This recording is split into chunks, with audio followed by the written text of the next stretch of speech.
मात श्री नर्मदे हर, नर्मदे हर, नर्मदे हर। माँ नर्मदा जी के पात्र में हम लोग बैठे हुए हैं बहुत आनंद और उल्लास के साथ में। एक दादाजी ने प्रश्न पूछा कि हम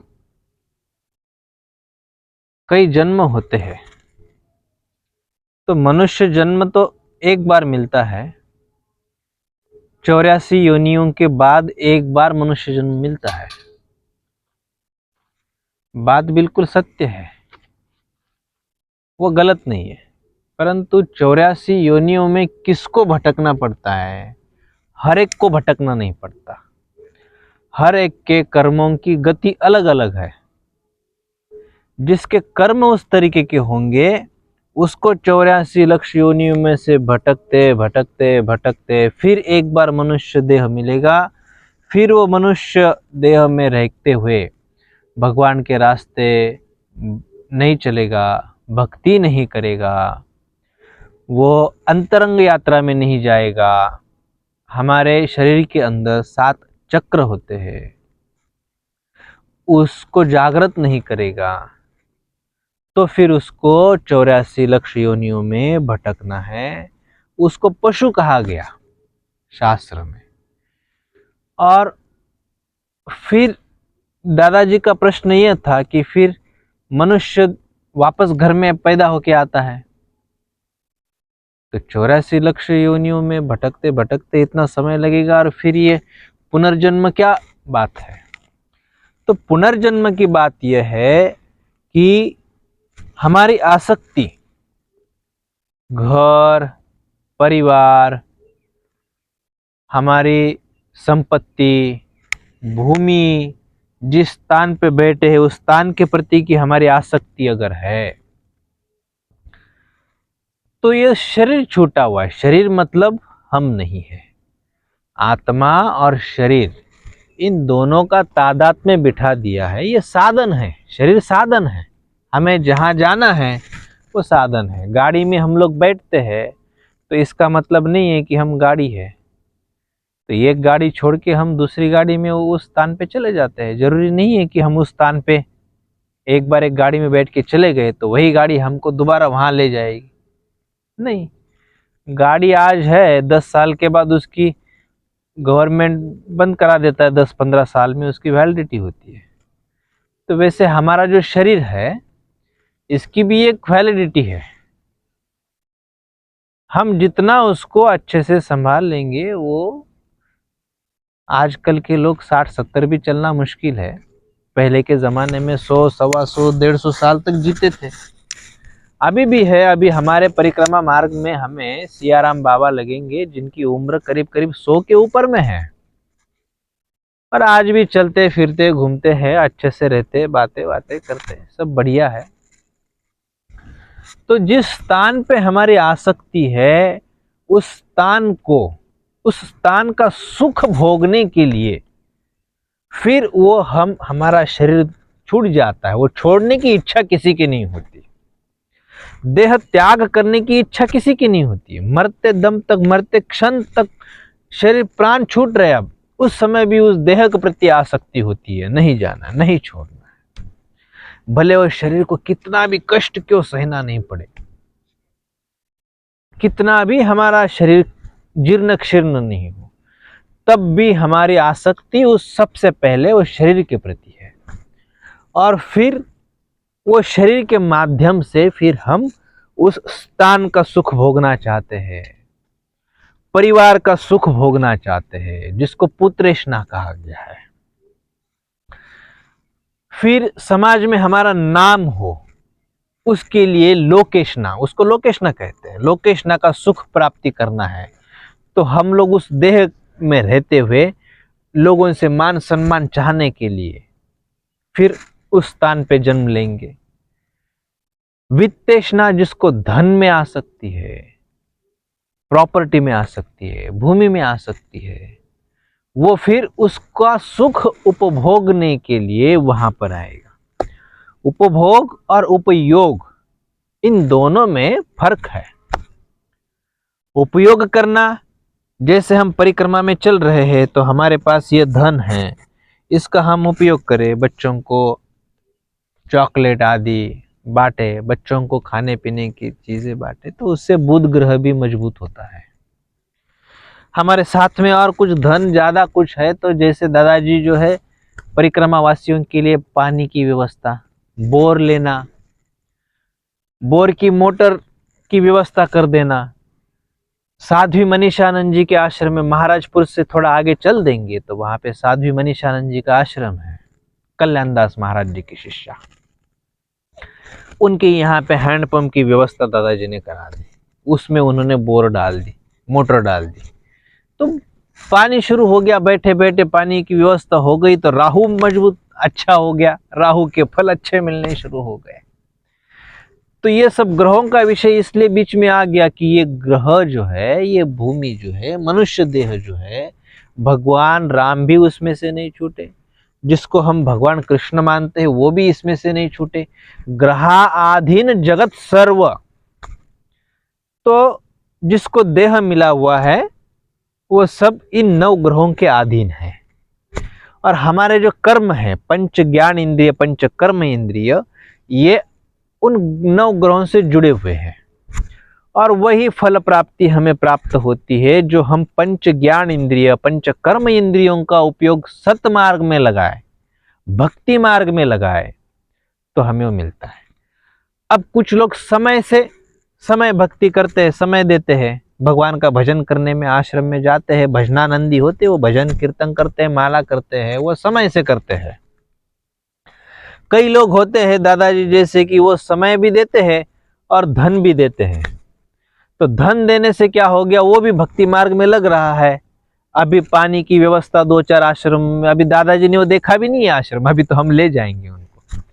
दादाजी को हमने बताया कि दादाजी ऐसा ऐसा आश्रम है, वहां पे पानी की असुविधा है, आश्रम बना है, साध्वी अभी अभी वहां पर आके बैठी हुई है, 1-2 साल भी नहीं हुए, और वहां पे उनको आवश्यकता है, तो दादाजी ने वहां पे व्यवस्था करा दी। तो दादाजी ने एक बार धन लगा के वहां पे पानी की व्यवस्था कर दी, परंतु वो पानी अभी सालों साल चलता जाएगा। लोग वहां पे परिक्रमावासी भी आएंगे, गांव के लोग भी आएंगे, भक्ति मार्ग करने वाले भी आएंगे, आसपास के लोग उसका उपयोग लेंगे, उपभोग नहीं। तो दादाजी ये धन उस सत्कर्म में लगा के इसका पुण्य जो है, पुण्य की प्राप्ति करते हुए वो शरीर छूटने के बाद भी उसको साथ में लेके जा रहे हैं। अब और भी एक अच्छी महत्वपूर्ण बात मैं आपके सामने बताऊंगा। बात यहां तक आई है, अब मरने के बाद हम इस धन को साथ में ले जाते हैं। कैसे ले जाते हैं? पुनर्जन्म के बारे में तो मैंने बता दिया आपको, 84 लक्ष योनि, 84 लक्ष योनि जो है, और आगे के वीडियो में इसके बारे में विस्तार से बताऊंगा। 84 लक्ष योनियों के संस्कार जो होते हैं हमारे शरीर के अंदर, हमारे मूलाधार चक्र से लेकर सहस्रार तक 7 चक्रों जो होते हैं, उसके अंदर 84 हमारे यहाँ पे हड्डियां होती है, और उसके अंदर हमारे 84 लक्ष योनियों के संस्कार अगर अच्छे हैं तो अच्छे आएंगे, बुरे हैं तो बुरे आएंगे। हमने कई आघात सहे हुए होंगे, दुख सहा हुआ होगा, सुख का उपभोग लिया होगा, वो भी उसके अंदर आएंगे। उसका हम विस्तार से आगे कई इसमें ले लेंगे। थोड़ा हमारा विषय परिवर्तन हो गया। पुनर्जन्म जो है, अब ये पुण्य हमें अगले जन्म में ले जाना है। मरने के बाद हम लोग ये सब ले जाते हैं, छोड़ते कहीं नहीं है। बोलने की बातें है कि मरने के बाद ये धन यही छोड़ना है, भूमि भी यही छोड़नी है, परिवार को भी यही छोड़ना है, छोड़ के कोई नहीं जाता। जब पुत्रेष्णा मतलब परिवार की आसक्ति, जब परिवार की आसक्ति है तो निश्चित स्वरूप परिवार में आसक्ति होने के कारण ये शरीर तो छूट गया। जैसे मैंने अभी उदाहरण दिया कि ये गाड़ी अगर खटारा हो गई, खराब हो गई, तो उसको छोड़ देते, नई गाड़ी में बैठ के यात्रा कर लेते हैं। पर यात्रा वही करते हैं जहां हमें जाना है, जो हमारी अंतरात्मा जानती है। तो ठीक उसी प्रकार हमारी अंतरात्मा जिससे जुड़ी हुई है, जिससे अटैचमेंट है, जिससे लगाव है, पुत्रेष्णा है, तो घर परिवार संसार में फिर वापस पुनर्जन्म लेके उसके घर परिवार में आएंगे। अगर उसके घर परिवार में पितृदोष अगर है और पुत्र प्राप्ति अगर नहीं होती है, तो वो कहीं ना कहीं प्राणी बन के भी क्यों न हो, कुत्ता, बिल्ली, गधा, घोड़ा, जो भी कीटक बन के उस स्थान पे आके उसका उपभोग ले लेगा।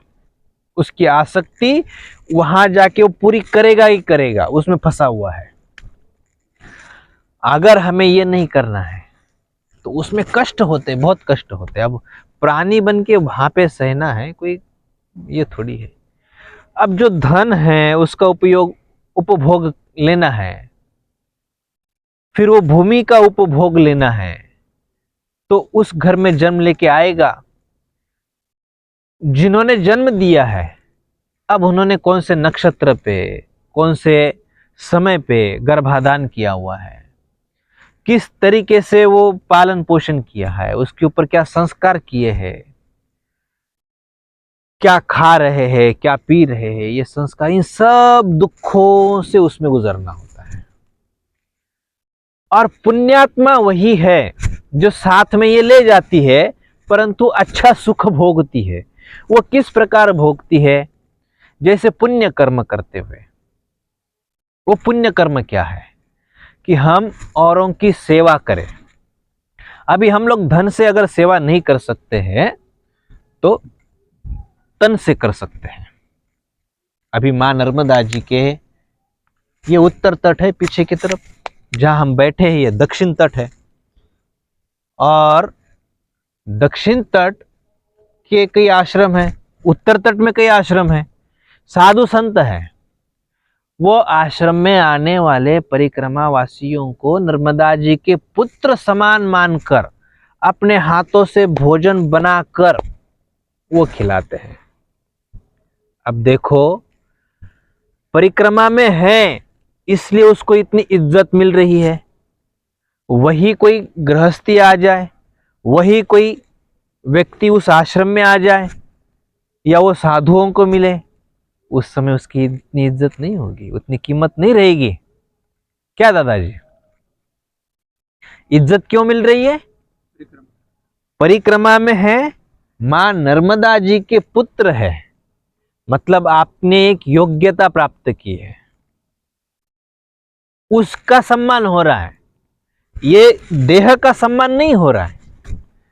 तो ठीक इसी प्रकार हम अगर किसी की सेवा करते हैं तन से, तो वो स्थिति प्राप्त होती है, उस पुण्य फल की प्राप्ति होती है, और अगला जन्म हम जहां मिलता है वो उच्च घराने में, अच्छे कुल में हमारा जन्म होता है।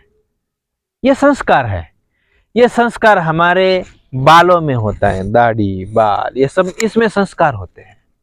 इसलिए भगवान के सामने जब जाते हैं, तिरुपति बालाजी जब जाते हैं, बाल इसलिए निकाले जाते हैं कि हम अभी सुधर चुके हैं और हमारे पाप कर्म आपके सामने दिखे। पाप कर्म भी इसके अंदर छिप जाते हैं, अच्छे संस्कार इसमें खुल के दिख जाते हैं, परंतु पाप कर्म छिपने की जगह कहाँ है? ये बाल है। तो मां नर्मदा जी को हम प्रार्थना करते हैं कि मां नर्मदा जी, परिक्रमा से पूर्व हम बाल इसलिए निकालते हैं कि मैया अभी हम सुधर चुके हैं और हमारे पाप कर्म जो भी उसका आप शमन करो। वो दिख जाते, खुले पड़ जाते हैं, उस पर्दे से खुले हो जाते हैं, तो इसलिए बाल निकाले जाते हैं। फिर हम ऐसे नर्मदा जी के किनारे हो, भारत में कहीं पर भी रहते हुए हो, अगर हम तन, मन और धन तीनों तरीके से अगर सेवा में रहते हैं, भक्ति करते हैं, तो निश्चित स्वरूप में हमारा अगला जन्म जो है वो मनुष्य जन्म में मिलेगा।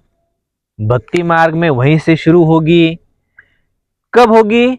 जब हम लोग इस रास्ते पे है, तो भगवान हमें यहीं से, अभी यहाँ यात्रा खत्म, यहाँ देह छूट गया, तो यहीं से यात्रा हमारी आगे शुरू होगी, वापस पहले से शुरू नहीं करना पड़ेगा, ताकि हम भक्ति मार्ग करते करते हमारे सातों केंद्र जो है, सातों चक्र जो है हमारे शरीर के अंदर के, हमारे शरीर के अंदर 72,72,10,201 नस नाड़ियाँ जो है, ये एक जन्म में विकसित नहीं होती है।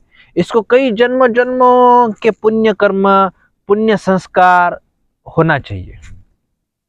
तब वह स्थिति प्राप्त होती है, ऐसे ही नहीं होती है। स्वामी विवेकानंद जी हो गए, शिवाजी महाराज हो गए, इनके माता पिता ने उनको संस्कार दिए, वो अनुकूलता मिली, वो उन्हीं के घर में क्यों पैदा हो गए? उनके पूर्व जन्मों के संस्कार, पूर्व जन्मों के कर्म हैं, वो पुण्य के फल प्राप्ति स्वरूप ही तो आज यहाँ आए हो। अगर हम पुण्य की प्राप्ति नहीं करेंगे, पुण्य फल प्राप्ति नहीं करेंगे तो कहाँ से होगा? अभी हम समय दे रहे हैं, ज्ञान का दान कर रहे हैं, हमें लालसा नहीं है, आसक्ति नहीं है कि आप लोग हमारे वीडियो देखें और हमारा YouTube चैनल जो है उससे हमें कोई धन मिले।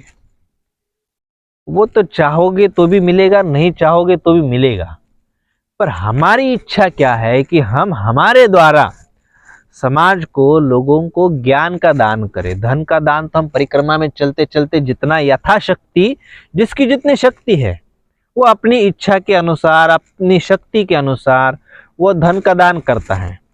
समय का दान कोई नहीं करता। ज्ञान का दान, अभी हम लोग, हमारे पास ज्ञान है, वो ज्ञान दे रहे हैं। तो आगे चलते हुए अब जो लोग कहेंगे हम ज्ञान का दान करना चाहते, तो कैसा करेंगे? हम ये नहीं कहेंगे कि यही वीडियो उठा के और किसी को भेज दो।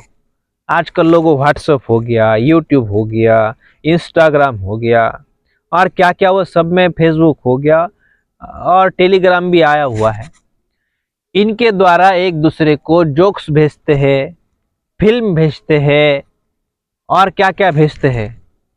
ये तो क्या भेज दे ही तो रहे, किसी न कुछ तो दे ही तो रहे, पर हम लोग उसके जगह पे अगर इस प्रकार का ज्ञान अगर किसी को भेज दे, भावना करे कि मैं इनको ये ज्ञान का दान कर रहा हूं, तो वो स्वाभाविक है। सबसे श्रेष्ठ दान ज्ञान का कहा गया। धन दान करोगे और चीज वस्तु का दान करोगे, इन सबसे दान श्रेष्ठ दान है ज्ञान दान। अभी शाम की संध्या खत्म हुई है, अंधेरा भी छाया हुआ है, और हम जिस आश्रम में रुके हुए हैं वो आश्रम हमारे से दूर है। अंधेरा हो रहा है, हमें जल्द से जल्द वहां पहुंचना भी होगा। तो आज हम यहाँ पे आप सबको इस वीडियो की पूर्णाहुति करते हैं। मात श्री नर्मदे हर, नर्मदे हर, नर्मदे हर, नर्मदे हर।